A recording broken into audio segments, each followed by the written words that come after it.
आपने तोड़ भी दिया कश्मीर सर, और एक बुद्धिस्टा प्रोमिनेंट लद्दाख का एरिया था उसको आपने यूटी बना दिया।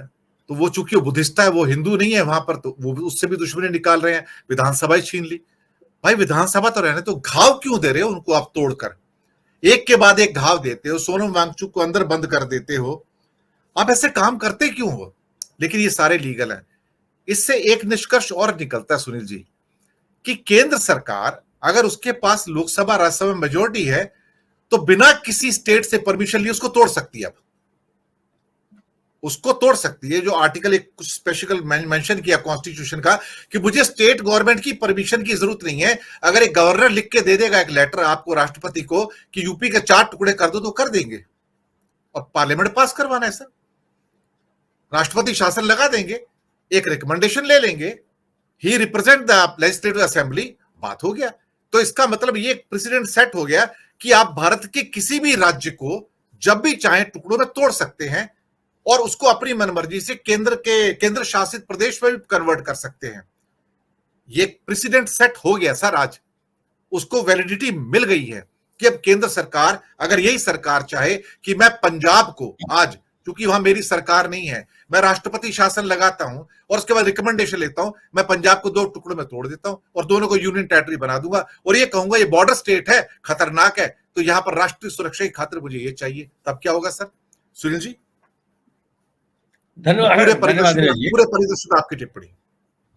धन्यवाद दिनेश जी। नहीं, बात आपने सही कही कि अब तो किसी राज्य में राष्ट्रपति शासन लागू हो, राष्ट्रपति शासन लागू होने के बाद जो विधानसभा के अधिकार है वो संसद को प्राप्त हो जाएंगे।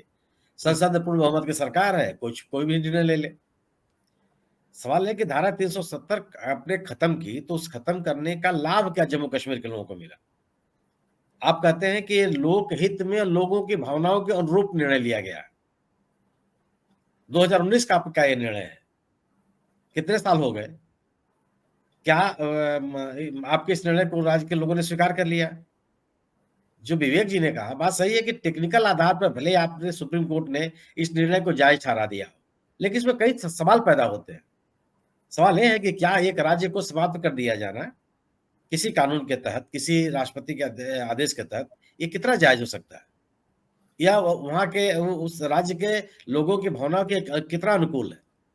ये बड़ा एक महत्वपूर्ण सवाल है। 3 हिस्सों में आपने राज्य को बांट दिया, उसमें कोई सवाल नहीं पैदा होता।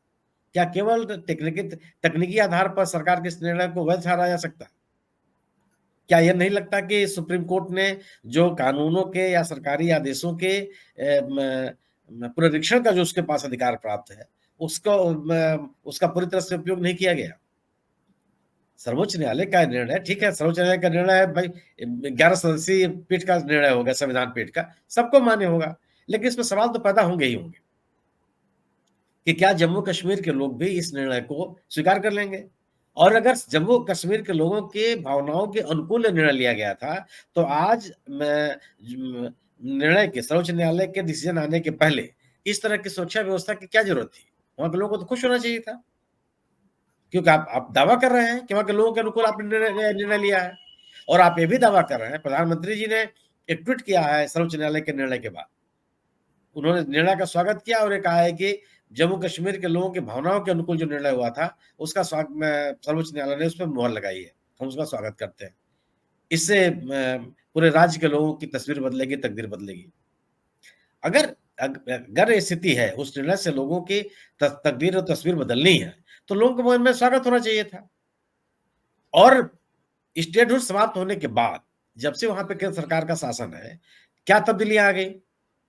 वहां पे उस राज्य की अर्थव्यवस्था कितनी बदल गई, उस राज्य की जीडीपी कितनी बढ़ गई, वहां की शिक्षा व्यवस्था कितनी बेहतर हो गई, स्वास्थ्य में कितना सुधार। देश के उन गिने चुने राज्यों में से जम्मू कश्मीर गिना जाता रहा है जहां स्वास्थ्य व्यवस्था बहुत बेहतर रही है, इन्फॉर्मेलिटी रेट बहुत कम रही है वहां पर, लेकिन बावजूद इसके कोई तरक्की हुई हो तो बात करे।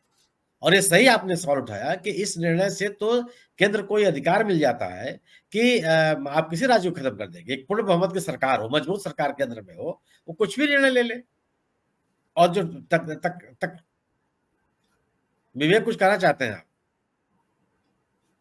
आप बात पूरी कर लीजिए पहले, मैं यहाँ पे एक बात और भी जोड़ दूंगा सुनील जी, कि आपका हो जाने के बाद आया तो हमारा एक भी पंडित भाई जो 1.5 लाख जम्मू में रह रहे हैं, एक भी वापस नहीं जा पाया। नहीं 1000 वापस नहीं फैमिली गई रह है। गई थी वहां पर, वो भी छोड़कर आ गई है सर वहां पर, मैं हाँ, बताऊं वही मैं उनमें से कहने भी जा रहा आधी हूँ। जा चुकी है सर। तो ये वही बदलाव है, आया कि बाकी पंडित भी छोड़ के चले गए सर।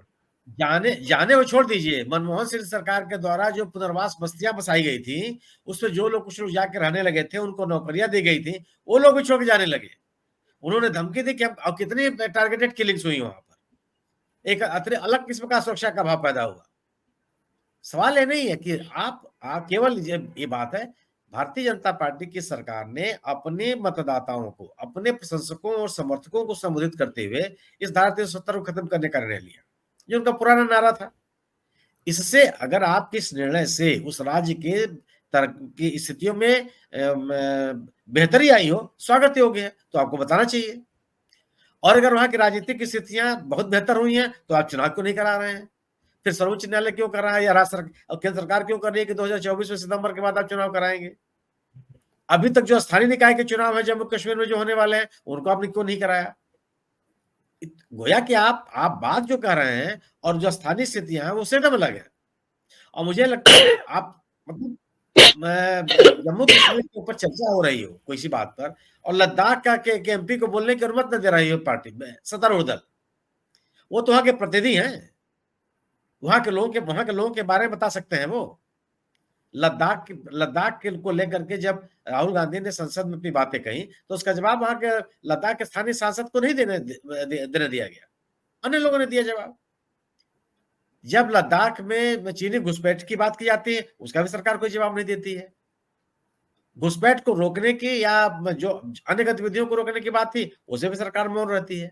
तो आखिर 370 हटा लेने के बाद हासिल क्या हुआ, सिवाय इसके कि आप अपने मतदाताओं को संबोधित कर लें, आप अपने लोगों को संतुष्ट करने की कोशिश कर लें कि जो हमने कहा था हमने पूरा कर दिया।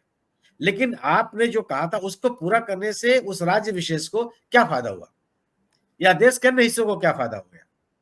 जो इस तरह के अन्य कानून देश के अन्य राज्यों में लागू हैं, उनके बारे में क्या आपकी राय है? अब इसी सुनवाई के दौरान सर्वोच्च न्यायालय ने वो नागरिकता संबंधी कानून को लेकर के असम के मामले को उठाया था कि उस कानून के बारे में आपकी क्या राय है, जिस वक्त तमाम लोगों को नागरिकता दी जा रही थी, उसके बारे में भी आप मौन है।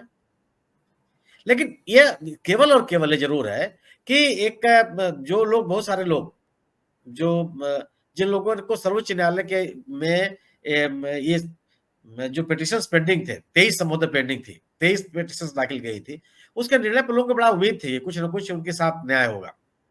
निर्णय तो हो गया, न्याय हुआ या नहीं हुआ, इसमें बहस जारी रहेगी। जी।